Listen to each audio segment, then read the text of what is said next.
17 mars 1954 Table des séances. Sténotypie lacunaire.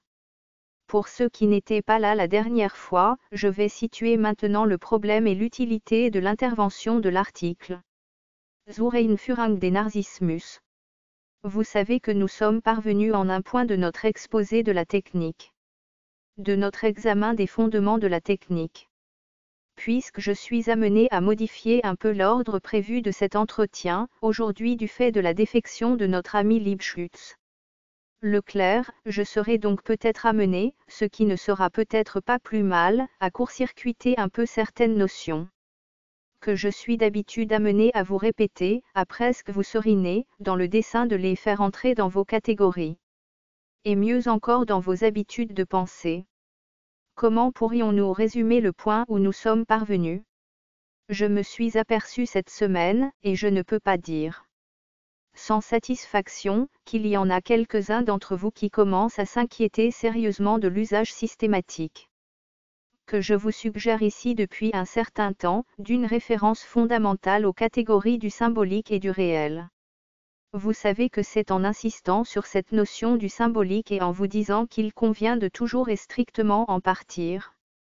Pour comprendre ce que nous faisons dans toute la partie positive de notre intervention dans l'analyse à partir de cette catégorie du symbolique, et toujours vous demander ce que veut dire et comment se situe tel élément de notre intervention, je le répète. Spécialement les interventions positives, à savoir l'interprétation. Nous voici donc arrivés à insister beaucoup sur cette phase de la résistance qui se situe au niveau même de l'émission de la parole. Pour autant qu'elle peut exprimer l'être du sujet, pour autant qu'elle y parvient, et peut-on dire qu'elle y parvient? Jusqu'à un certain point elle n'y parviendra jamais, nous voici, dis-je, arrivés à ce moment où nous nous posons la question, qu'est-ce alors? Par rapport à cet élément fondamental de la communication, de la parole, qu'est-ce et comment se situent tous ces affects? Toutes ces références, appelons-les maintenant par leur nom, imaginaires, qui sont proprement, communément évoquées.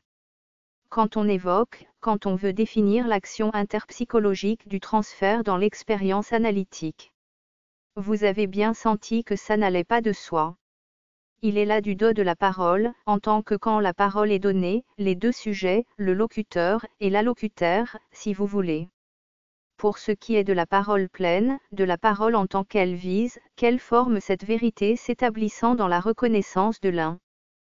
Par l'autre, un des sujets se trouve après, autre qu'il n'était avant. La signification pleine a fait un acte véritable de la parole. Comme étant la parole essentielle ne peut pas être éludée de l'expérience analytique. Nous ne pouvons pas penser toutes. L'expérience analytique comme une espèce de jeu, de leurre, de sorte de manigance illusoire, de suggestion après tout, comme on dit. Si l'analyse est effectivement une expérience et réalise un authentique progrès, c'est à ce niveau que doit tenir le dernier terme. Par rapport à ce dernier terme, je dirais que toute l'analyse tient en deçà. Et même toute la question des points extrêmes est néanmoins quelque chose qui anime tout le mouvement de l'analyse. Dès ce point posé, vous avez déjà pu vous en apercevoir, beaucoup de choses s'orientent et s'éclairent, et beaucoup de paradoxes, de contradictions apparaissent. L'importance de cette conception est justement de faire apparaître ces paradoxes et ces contradictions, ce qui ne veut pas dire pour autant opacité et obscurcissement. C'est souvent au contraire ce qui apparaît comme trop harmonieux, trop compréhensible qui recèle en soi quelque opacité, et c'est inversement dans l'antinomie, dans la béance, dans la difficulté, que nous trouvons des chances de transparence. C'est à ce point de vue-là que repose toute notre méthode. Et j'espère aussi notre progrès ici. La première des contradictions, bien entendu, qui apparaît, c'est qu'il est assurément singulier que la méthode analytique, si nous pensons qu'elle vise à atteindre la parole pleine, procède d'une façon qui paraît, c'est bien le cas de le dire, au maximum un détour, puisqu'elle paraît partir par la voie strictement opposée. À savoir que pour autant qu'elle donne au sujet comme consigne l'objet d'une parole aussi dénuée que possible de toute supposition de responsabilité, qu'elle libère le sujet même de toute exigence d'authenticité, qu'il lui ait dit qu'il a à dire tout ce qui lui passe par la tête. Il est bien certain que par là même, le moins qu'on puisse dire c'est qu'elle lui facilite de toutes les façons de retourner dans la voie de ce qui dans la parole est, je dirais, au-dessous du niveau de la reconnaissance, c'est-à-dire ce qui concerne très spécifiquement le tiers, l'objet. Vous avez bien compris que nous avons situé à ces niveaux la parole dans sa fonction de reconnaissance. Qu'est-ce que ça veut dire? 116. Ça veut dire que nous avons discerné par là même deux plans dans lesquels s'exerce cet échange de la parole humaine.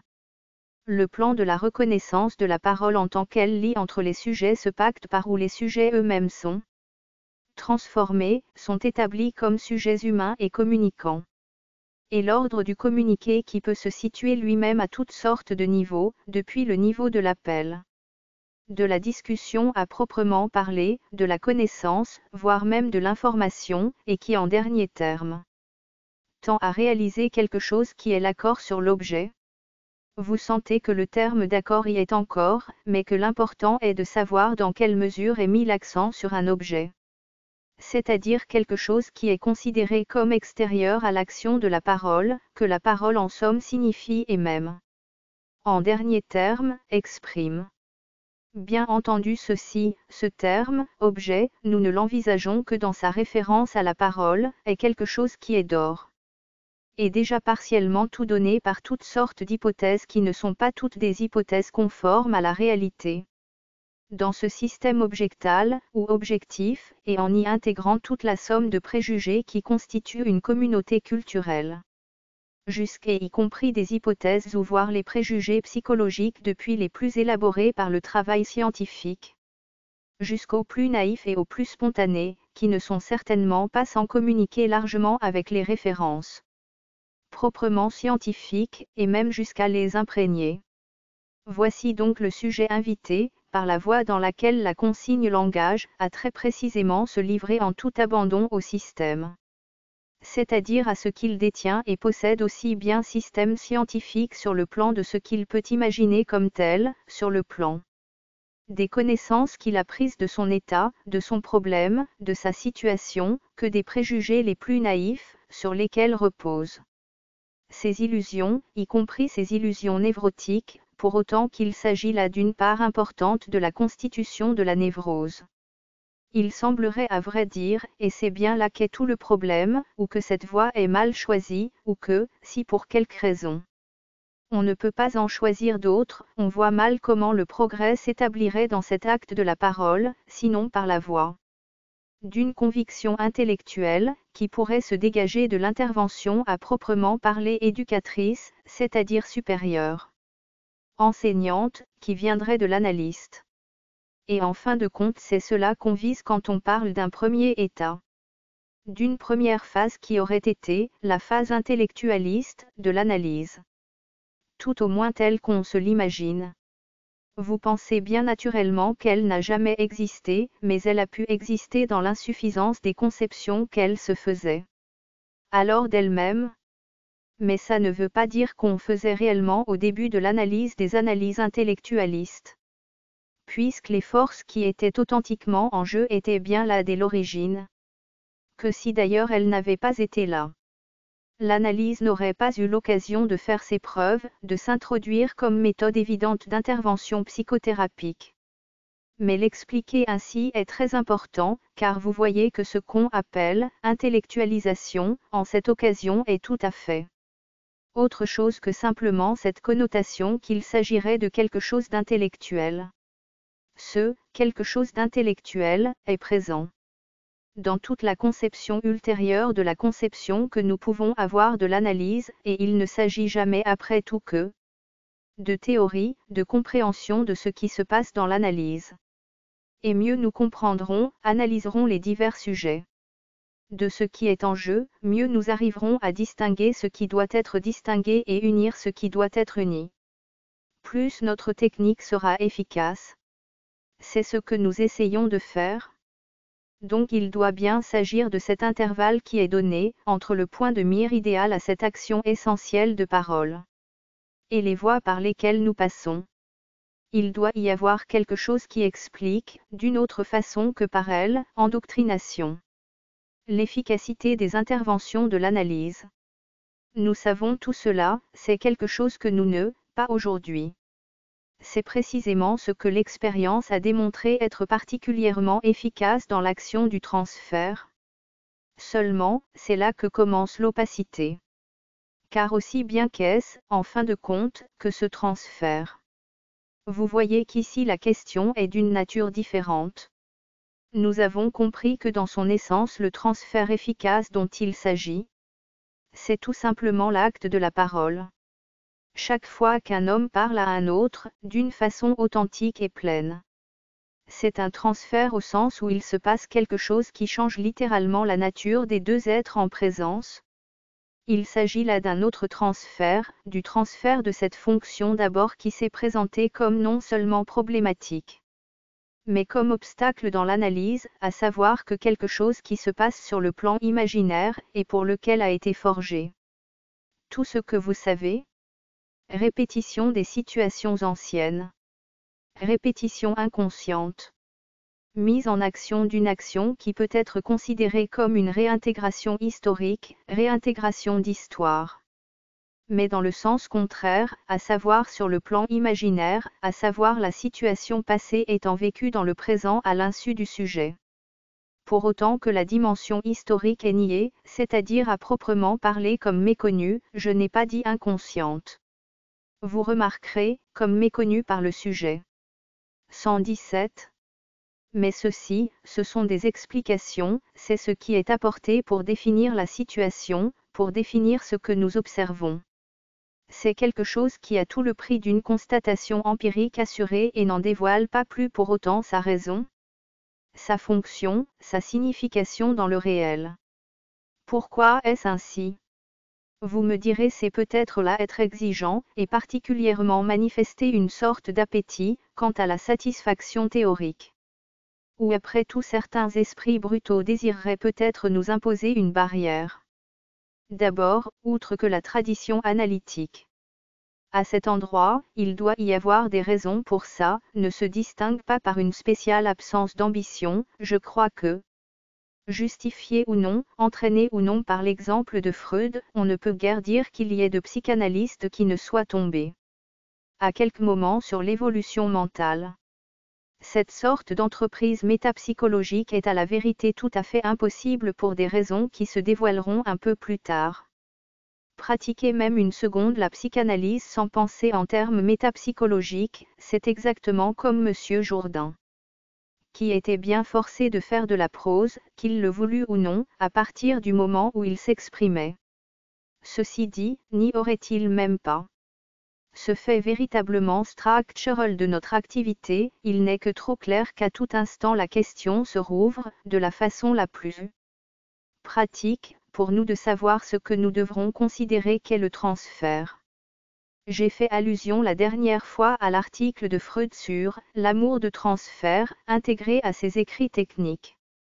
Étant donné la stricte économie de l'œuvre de Freud, et combien on peut dire qu'il n'a vraiment abordé de sujet qui ne fut absolument urgent, indispensable à traiter, dans une carrière qui était à peine à la mesure de la vie humaine, surtout si l'on songe à quel moment de sa vie concrète, biologique, il l'a commencé, cette carrière d'enseignement, nous ne pouvons pas ne pas voir que par exemple, les points en effet les plus importants, c'est de savoir le rapport qu'il y a entre ces liens de transfert et ses caractéristiques positives et négatives, positives à l'occasion, à savoir la relation qui est à proprement parler la relation amoureuse, chose néanmoins singulière. Ce qui pose une question au sujet de cette relation amoureuse, et dans toute la mesure où justement je ne vous ai pas dissimulé dans Freud que cela emporte toute la question de la relation amoureuse. Eh bien, l'expérience clinique, et du même coup aussi l'histoire théorique, les discussions promues à l'intérieur de ce qu'on appelle le ressort de l'efficacité thérapeutique, sujet qui est en somme le sujet à l'ordre du jour, depuis à peu près les années 1920. Congrès de Berlin d'abord, congrès de Salzbourg, congrès de Marienbad, on n'a jamais fait que ça, se demander, bien entendu. Nous avions usé de ses forces, l'utilité et de la fonction du transfert dans le maniement que nous faisons de la subjectivité de notre patient. Et nous avons aussi bien réalisé que même quelque chose qui va jusqu'à s'appeler non pas seulement une névrose de transfert, étiquette nosologique qui désigne ce dont il est affecté, mais une névrose secondaire, si on peut dire artificielle, qui est l'actualisation de cette névrose de transfert dans le transfert, enfin la névrose de transfert au second sens qu'a ce terme, à savoir la névrose pour autant qu'elle a noué dans ses fils la personne imaginaire de l'analyste. Nous le savons, tout ça. Encore la question de ce qui fait le ressort de ce qui agit, non pas des fois par où nous agissons, mais de ce qui est essentiellement la source de l'efficacité thérapeutique, et qui est resté jusqu'à une époque, qui est exactement celle à laquelle je vous parle, assez obscure pour que le moins qu'on puisse dire, c'est que la plus grande diversité d'opinions s'étale sur ce sujet dans toute la littérature analytique, à savoir pour remonter aux discussions anciennes, vous n'avez qu'à vous rapporter là-dessus au dernier chapitre du petit bouquin de Fenichel. Il ne m'arrive pas souvent de vous recommander la lecture de Fenichel, mais en cette occasion, pour ses données historiques, il est un témoin très instructif. Et vous y verrez la diversité des opinions, Sach, Rado, Alexander, quand ceci a été abordé au congrès de Salzbourg. Ce qui est frappant même, c'est que vous y verrez qu'une espèce d'annonce de ce que fait par exemple le nommé Rado, qui annonce dans quel sens il compte pousser la théorisation, l'élaboration de ce qui fait à proprement parler l'efficacité analytique. Et, chose singulière, ceci est suivi de non-exécution. Jamais, après avoir promis d'élaborer, de mettre noir sur blanc l'exposé de la direction dans laquelle il voyait pour lui la solution de ses problèmes, il ne l'a effectivement fait. Il semble que quelques mystérieuses résistances agissent en effet pour que ça reste dans une ombre relative, qui ne semble pas uniquement due à l'obscurité du sujet, puisque quelquefois des lumières fulgurantes apparaissent dans les directions montrées par tel ou tel de ces chercheurs ou de ces sujets méditants. On a vraiment le sentiment que d'aussi près que possible est approché quelque chose qui se rapporte avec ce qui est effectif dans les actions en présence, mais c'est comme si, devant l'élaboration, la mise en concept de ce qui est quelquefois si bien entrevu, il s'exerçait je ne sais quoi qui semble interdire au sujet quelque chose, à propos de quoi nous pourrions faire différentes hypothèses. Il est bien certain qu'il y a en effet quelquefois une certaine suspension de l'esprit au-dessus de certains problèmes, et que là peut-être, plus qu'ailleurs, les dangers d'une certaine précipitation, d'une certaine prématuration, l'achèvement de la théorie tout au moins, même seulement de son progrès, puissent être sentis comme un danger, ce n'est pas exclu. C'est sans doute l'hypothèse la plus favorable. 118. Ce dont il s'agit, ce que nous avons vu se manifester dans la suite de ces discussions de ces théories sur la nature du lieu imaginaire, établi dans le transfert, a le plus étroit rapport avec la notion, vous le savez, de rapport objectal.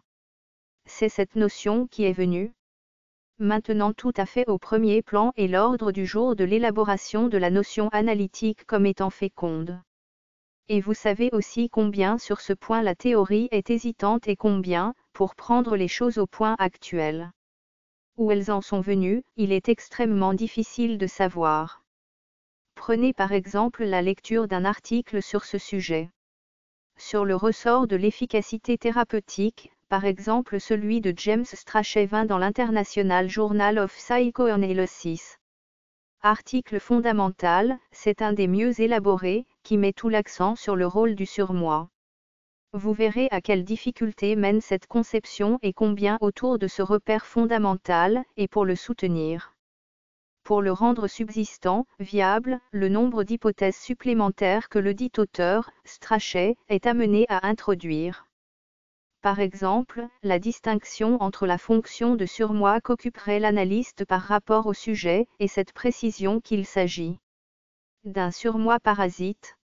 En effet, ça ne peut absolument pas tenir, si nous voulions admettre que l'analyste devrait être purement est simplement support, ce qu'il est déjà chez le sujet, de la fonction du surmoi en tant qu'elle est précisément un des ressorts les plus décisifs de la névrose. On ne verrait pas comment sortir de ce cercle si on ne devait introduire cette notion supplémentaire. Et pour l'introduire on est forcé d'aller trop loin.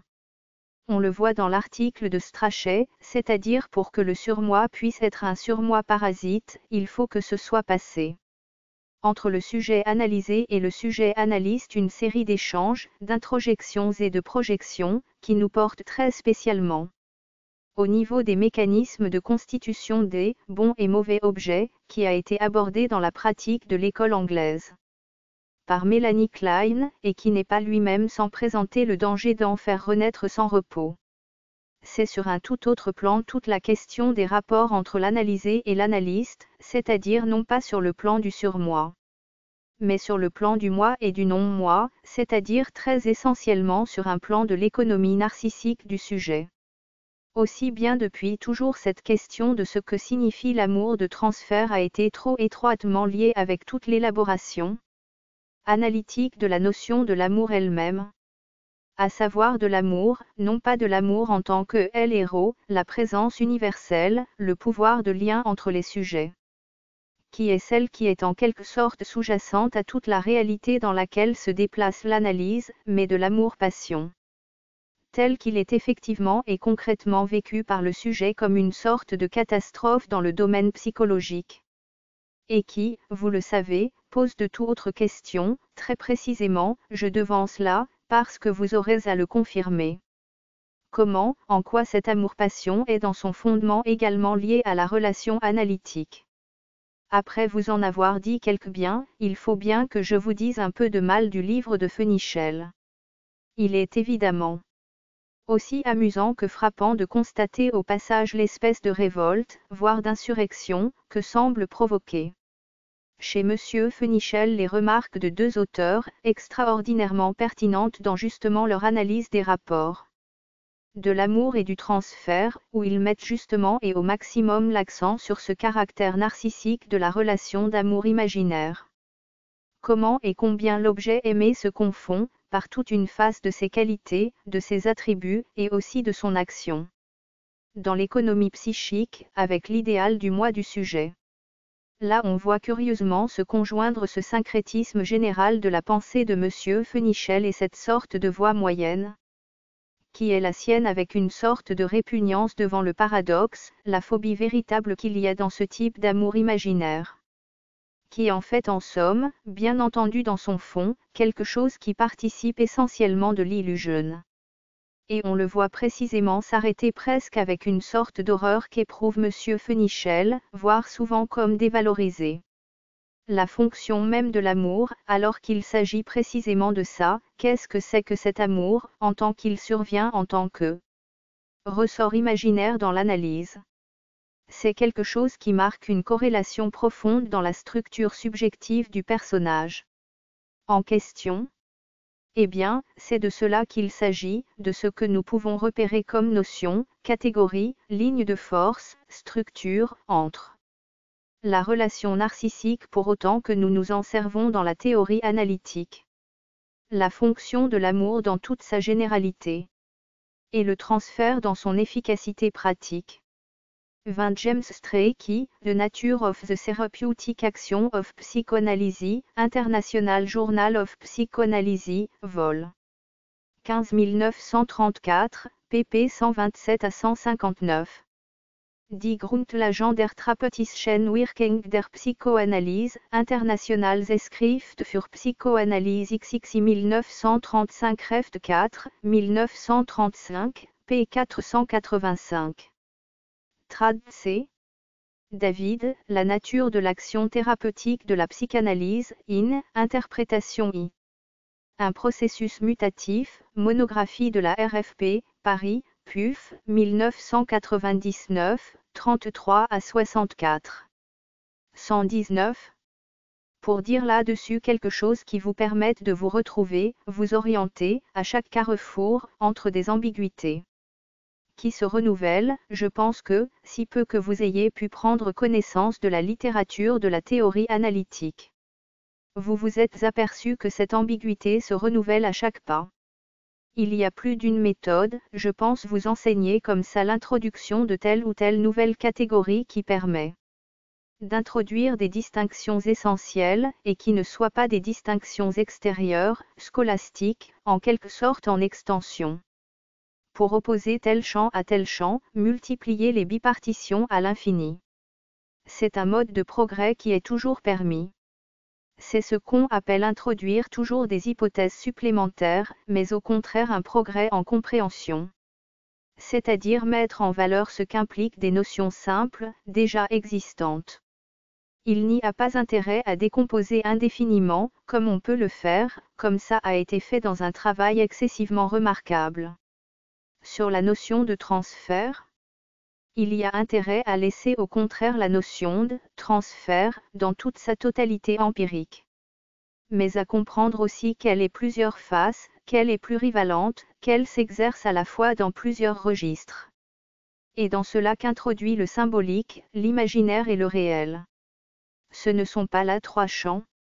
Je vous en ai donné plusieurs exemples concrets, jusque dans le règne animal vous avez pu voir que c'est à propos des mêmes actions, des mêmes comportements qu'on peut distinguer précisément, parce qu'il s'agit d'autre chose que de quelque chose qui peut s'incarner dans ce qu'on peut distinguer des fonctions de l'imaginaire, du symbolique et du réel, du comportement, pour la raison qu'elle ne se situe pas dans le même ordre de relation. Il y a plusieurs façons d'introduire cette notion.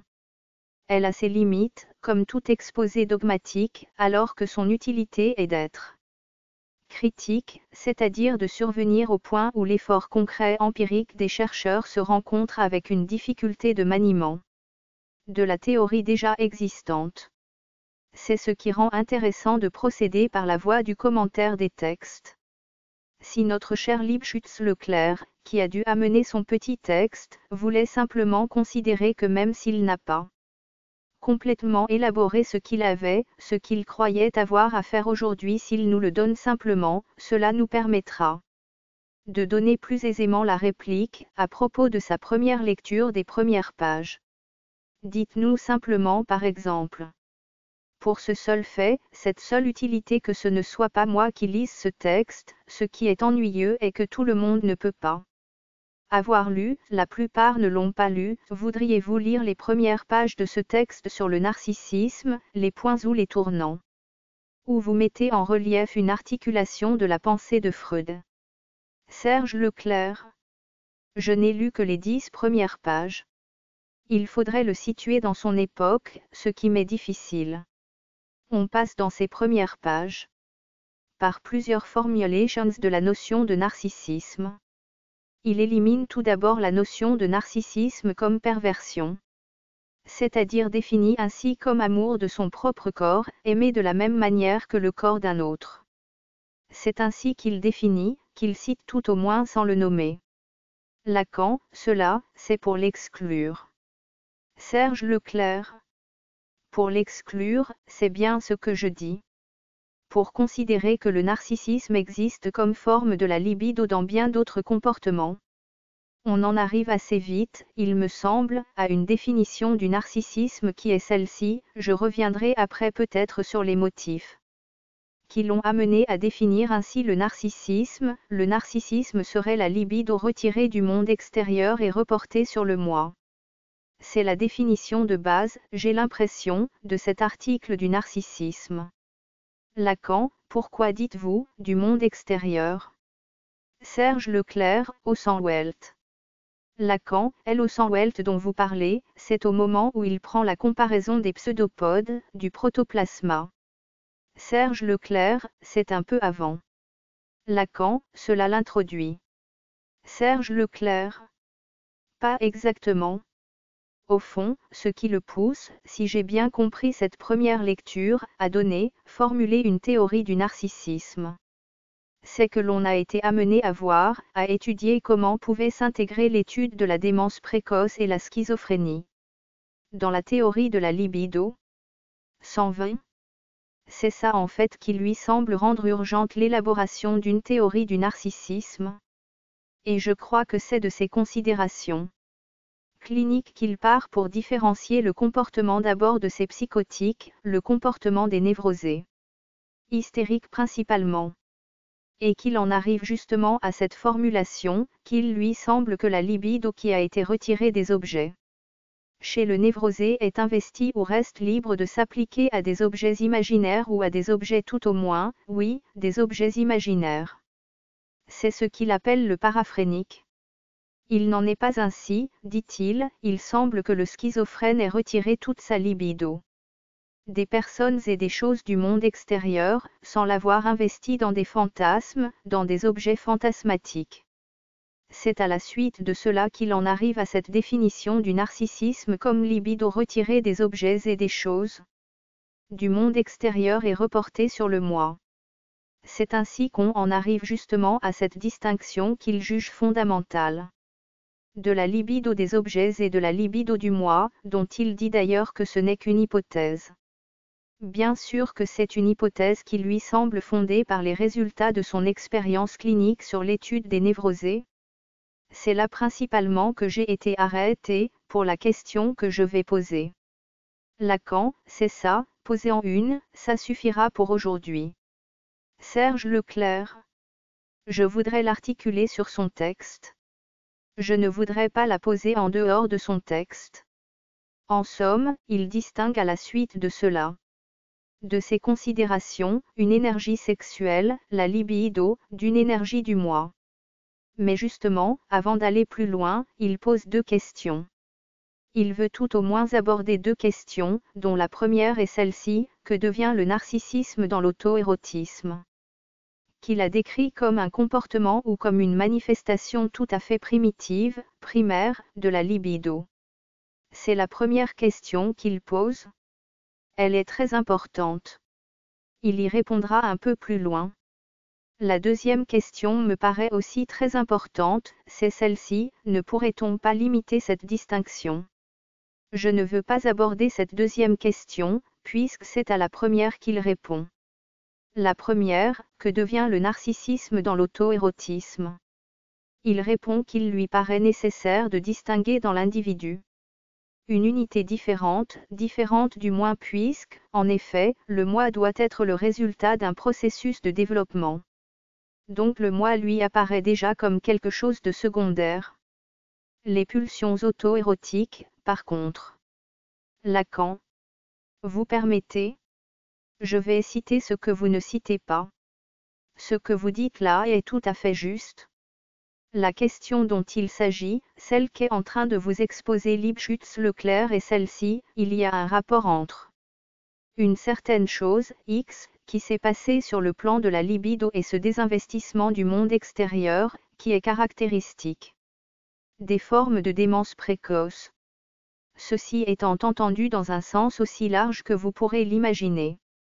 C'est là que le problème est le plus aigu, car poser le problème dans ces termes engendre des difficultés extrêmes par rapport à la théorie analytique telle qu'elle est déjà existante, déjà constituée à ce moment-là. Cela se rapporte aux 3 essais sur la sexualité, auxquels se réfère cette notion de l'auto-érotisme primordial, hors duquel, par une sorte d'évasion, de prolongement, de pseudopode, cette libido constitutive comme telle d'objet d'intérêt de cet auto-érotisme, se répartit, est constituée par la voie d'une certaine émission. Par le sujet de ces investissements libidinaux, les différentes formes et étapes où, selon sa structure instinctuelle propre, et par une sorte d'élaboration du monde, se constituerait le progrès instinctuel du sujet.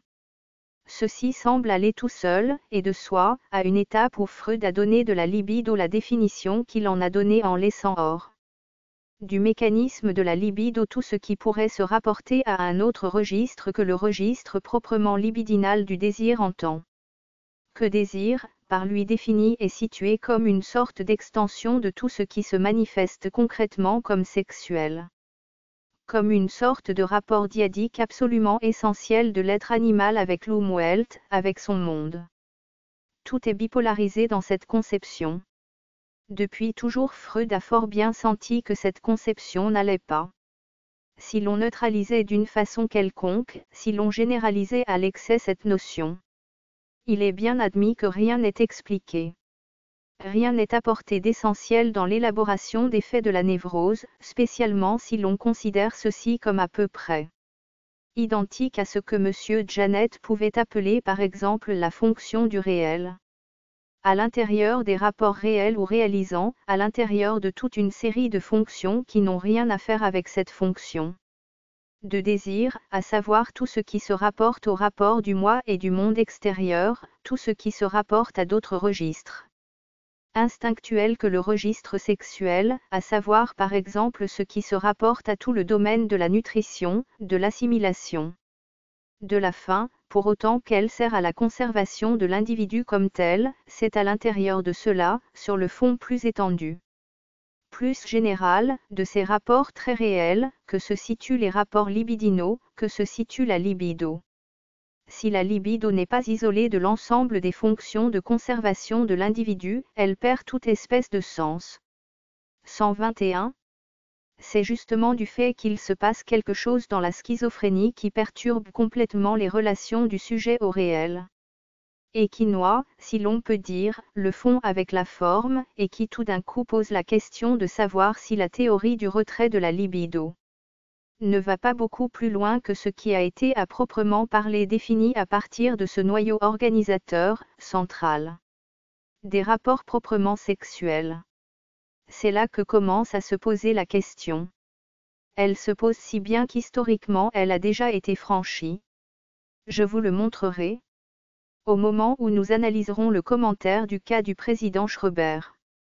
Freud, au cours du commentaire qu'il fait de ce texte écrit de Schreber, est amené à se rendre compte des difficultés que pose le problème de l'investissement libidinal dans les psychoses. Et il emploie là des notions assez ambiguës pour que Jung puisse dire qu'il a renoncé au caractère proprement libidinal et sexuel de la fonction fondamentale de toute sa théorie de l'évolution instinctuelle, à savoir d'une force unique, appelée libido, et qui est essentiellement de nature sexuelle. Jung franchit ce pas et introduit la notion d'introversion, qui pour lui, comme Freud s'exprime, se présente. C'est la critique que lui fait Freud. Comme d'une notion Unterscheidung, sans aucune distinction, qui aboutit à la notion vague et générale d'intérêt psychique, dont vous voyez qu'elle noie en un seul registre ce qui est de l'ordre de la polarisation sexuelle à proprement parler de l'individu, en ses objets, dans une certaine relation à lui-même, qui est de l'ordre libidinal, qu'il dit être tout entier centré et ordonné autour de la réalisation comme individu en possession des fonctions génitales. C'est pour cela que je dis qu'historiquement la question s'est déjà posée, introduite par la notion d'introversion de Jung. Et vous voyez combien la théorie psychanalytique est en quelque sorte à ce moment-là ouverte à cette sorte de neutralisation du problème à ceci, qu'on affirme fortement d'un côté qu'il s'agit de libido, et que de l'autre on dit qu'il s'agit simplement de quelque chose qui est de la propriété de l'âme, en tant qu'elle est créatrice de son propre entourage et de son monde. Et ceci est extrêmement difficile à distinguer de la théorie analytique pour autant qu'en somme à cet instant, à cet indice près. L'idée de l'auto-érotisme d'où sortirait progressivement la constitution de tous les objets est à ce stade-là de la pensée de Freud. Quelque chose qui est, en somme, presque équivalent dans sa structure, de la théorie de Jung. C'est à ce moment-là, au moment où il écrit cet article, c'est une des raisons de cet article, que Freud revient sur la nécessité de distinguer fortement ce qui est de la libido égoïste et ce qui est de la libido sexuelle, et d'en maintenir la distinction. Le problème est extrêmement ardu pour lui à résoudre puisque précisément, tout en maintenant la distinction, il tourne pendant tout cet article autour de la notion de leur équivalence. Comment cela peut-il être aussi étroitement, rigoureusement distingué, et en même temps comment pouvons-nous conserver la notion d'une sorte d'équivalence énergétique entre les deux termes, qui ferait que c'est précisément pour autant que la libido est désinvestie de l'objet qu'elle revient se reporter dans l'ego. C'est tout le problème qui est posé, développé, porté à un point d'élaboration concrète à travers tous les plans où il peut trouver un critère de l'expérience qui est poursuivi à l'intérieur de cet article. Posons qu'au départ ce que Lipschutz-Leclerc introduisait à l'instant est ceci, il est amené à concevoir de ce fait le narcissisme comme un processus secondaire, à souligner qu'une unité en quelque sorte comparable au moi n'existe pas à l'origine. Nicht von Anfang n'est pas présente depuis le début dans l'individu. L'Ich doit se développer, entwickelt werden. Les tendances, pulsions auto-érotiques sont au contraire là depuis le début, urbide. Il introduit cela, et sans autrement le résoudre. À propos de la notion de ce que ça peut être ce urbide du moi. Ceux qui sont un peu rompus à ce que j'ai apporté avec le stade du miroir doivent comprendre l'analogie avec ce que ça veut dire la notion d'une unité. Ceci est articulé dans Freud. Ceci confirme l'utilité d'une conception telle que celle que je vous enseigne par l'intermédiaire du stade du miroir, à savoir que c'est à un moment défini et déterminé que se constitue cette unité comparable au moi que sera ce urbide à partir duquel le moi commence à constituer ses fonctions. À partir de ce moment le moi humain est constitué par une certaine relation, qui est justement cette relation imaginaire, cette fonction imaginaire, dont j'espère vous pourrez voir développer dans les 2 ou 3 conférences qui vont suivre quelques précisions sur l'usage très précis à la fois limité et distinct que nous devons en faire, et vous verrez qu'il est pleureul.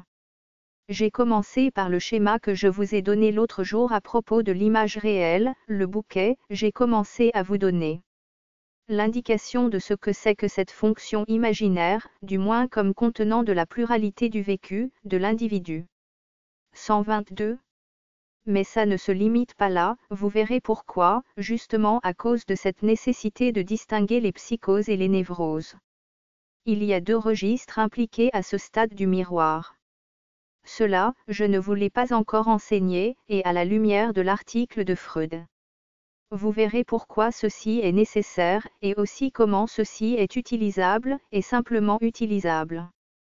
Il définit cette fonction imaginaire du moi comme devant avoir une neue psychische Gestalt, on peut aussi dire quelque chose qui va précisément dans le sens de ce que je vous explique, à savoir, dans la fonction de Gestalt, de formation, et de formation imaginaire. C'est cela qui est désigné par cette neue psychische Gestalt, quelque chose de nouveau qui apparaît à un moment du développement. Dans le développement du psychisme et qui est de donner forme au narcissisme, sinon par cette origine imaginaire de la fonction du moi. Vous verrez au cours de ce texte même, toutes les impasses auxquelles on arrive. C'est donc sur ce plan que se pose le problème. Ce qui est important dans le début de ce texte, c'est ceci, la difficulté qu'il a à défendre l'originalité de la dynamique psychanalytique. Contre ce qu'on peut appeler, je ne dirais même pas la généralisation, mais la dissolution jungienne du problème. Je fais très justement remarquer que si ce schéma général de l'intérêt psychique, en tant qu'il va, vient, sort, rentre, colore, qu'il réduit. En somme selon une perspective de pensée très traditionnelle, et qui montre la différence de pensée analytique orthodoxe qui retrouve une pensée traditionnelle en noyant dans une sorte d'universelle illusion le magma qui est au fond de toutes les élaborations jungiennes de la constitution du monde. Il ne s'agit de rien d'autre que d'une sorte d'éclairage alternatif qui peut aller, venir, se projeter, se retirer de la réalité, au gré de la pulsation du psychique au sujet, ce qui est une jolie métaphore. Mais qui, à la vérité, dans la pratique n'éclaire rien et, comme le souligne Freud, les différences qu'il peut y avoir entre cette sorte de retrait de l'intérêt du monde auquel peut arriver l'anachorète, et le résultat pourtant bien structurellement différent, qui est celui que nous voyons non pas du tout dirigé, retiré, sublimé, mais parfaitement englué du schizophrène. Il est certain que si beaucoup de choses ont été apportées cliniquement par l'investigation jungienne, intéressante par son pittoresque, son style, à savoir par exemple les rapprochements entre les productions de telle ou telle ascèse mentale ou religieuse, avec les productions des schizophrènes, il y a là peut-être quelque chose qui a l'avantage de donner couleur et vie à l'intérêt des chercheurs, mais qui assurément n'a rien élucidé dans l'ordre des mécanismes, et Freud ne manque pas de le souligner assez cruellement au passage. Ce dont il s'agit pour Freud, c'est de donner une idée des différentes distinctions qui existent entre ce retrait de la réalité que nous constatons dans une forme et une structure spéciale dans les névroses, et cet autre que nous constatons dans les psychoses. Eh bien, d'une façon surprenante, en tout cas surprenante pour ceux qui ne se sont pas plus spécialement attachés à ces questions, étreintes avec ces problèmes, ce que Freud nous dit, c'est qu'une des distinctions majeures et fondamentales est ceci: que dans cette méconnaissance, ce refus, ce barrage de la réalité qui est celui du névrotique, nous constatons quelque chose qu'il définit lui-même par ceci, un recours à la fantaisie. Il y a la fonction, dans son vocabulaire, ça ne peut pas être pris autrement qu'étant dans l'ordre de tout ce qui est du registre imaginaire. Et bien entendu nous revenons tout de suite à cela quand nous savons combien les personnes, les choses, de l'entourage du névrosé sont entièrement chargées de valeur par rapport à une fonction que rien ne fait obstacle à qualifier de la façon la plus immédiate, sans chercher une théorie plus élaborée de ce que signifie dans le langage des imaginaires, qu'on peut bien appeler imaginaire, au sens qu'a le mot image. Premièrement, rapport avec des identifications formatrices pour le sujet, c'est le sens plein du terme image. Et deuxièmement, par rapport au réel, ce caractère d'illusoire qui est la face le plus souvent mise en valeur de la fonction imaginaire. Mais ce qui est tout à fait frappant, que ce soit à tort ou à raison, peu nous importe pour l'instant, c'est que Freud souligne que dans la psychose il n'y a rien de semblable. À savoir qu'est-ce que ça veut dire alors, ce sujet qui perd la réalisation du réel.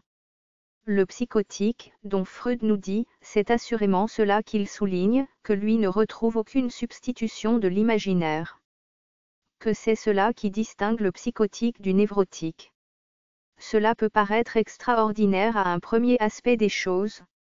Vous sentez bien qu'il faut faire là tout de même un certain pas dans la conceptualisation pour suivre la pensée de Freud. Car qu'appelons-nous un sujet psychotique délirant? Normalement, c'est une des conceptions les plus répandues, le sujet psychotique, c'est qu'il rêve, qu'il est en plein dans l'imaginaire. Il faut donc que dans la conception de Freud la fonction de l'imaginaire ne soit pas simplement la même chose que la fonction de l'irréel. C'est complètement différent. Sans cela on ne voit pas pourquoi il refuserait aux psychotiques cet accès à l'imaginaire. Et comme M. Freud, en général c'est ce qu'il dit, nous devrions au moins chercher à élaborer, comprendre, approfondir ce que sur ce point il veut dire. Vous verrez que c'est précisément cela qui nous introduira à une conception des plus cohérentes des rapports les plus fondamentaux de l'imaginaire et du symbolique. 123. Car je peux dire que c'est une des choses sur lesquelles il porte avec le plus d'énergie cette différence de structure. C'est que dans cette sorte de besoin de reconstruction du monde, qui est celui du psychotique, qu'est-ce qui le premier sera investi? Et vous allez voir dans quelle voie aussi inattendue, je pense, pour beaucoup d'entre vous, cela nous engage. Ce sera les mots. Là vous ne pourrez pas ne pas reconnaître la catégorie du symbolique. Ainsi, nous nous retrouverons devant ce résultat. Nous pourrons pousser plus loin ce qu'amorce déjà cette critique. C'est que ça serait dans un irréel symbolique, ou un symbolique marqué d'irréel que se situerait ce qui est la structure propre du psychotique. Et que la fonction de l'imaginaire serait quelque chose de tout à fait ailleurs. Alors là, vous commencez à voir la différence qu'il y a dans l'appréhension de la position des psychoses entre M. Jung et M. Freud. Parce que pour M. Jung les deux domaines, le symbolique et l'imaginaire, sont complètement confondus.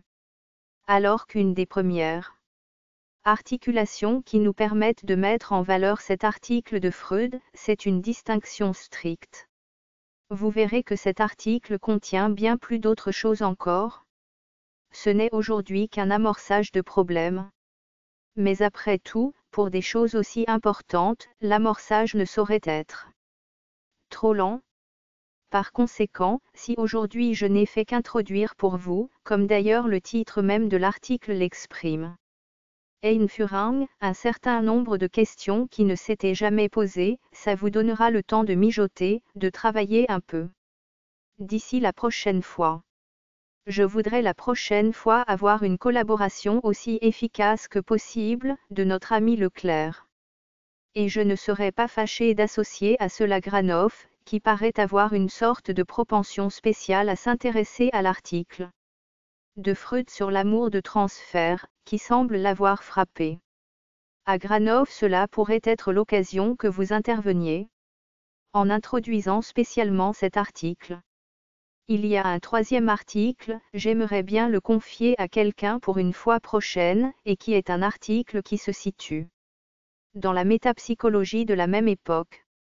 Il concerne étroitement notre objet, et ça n'est autre chose que l'article Complément métapsychologique à la doctrine des rêves, qu'on traduit en français, la doctrine des rêves, et que je voudrais donner à quiconque voudra bien s'en charger, par exemple notre cher Perrier, à qui ça donnera l'occasion d'intervenir sur le sujet des schizophrènes.